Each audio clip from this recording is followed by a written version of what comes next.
அமெரிக்காவில் இந்தியாவைச் சேர்ந்த பிரபல மருத்துவரான சுரேஷ் கடசல்லி அவரது நெருங்கிய நண்பரால் சுட்டுக் கொல்லப்பட்டுள்ளார். டெக்சாஸ் மாகாணம் மிட்லேண்ட், ஒடிசா நகரில் மருத்துவராக பணியாற்றி வந்தார்.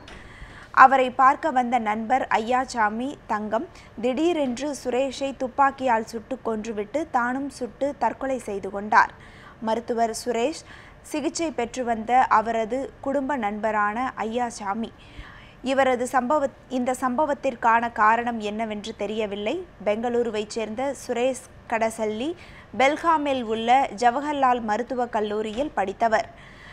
இதய நோய் நிபுணரான இவர் அமெரிக்காவில் 1994 முதல் பணியாற்றி வந்தார். கடந்த 2005ஆம் ஆண்டு ரோபோ மூலம் இதய, தமனி மற்றும் அறுவை சிகிச்சை செய்து உலக அளவில் புகழ் பெற்றவர்.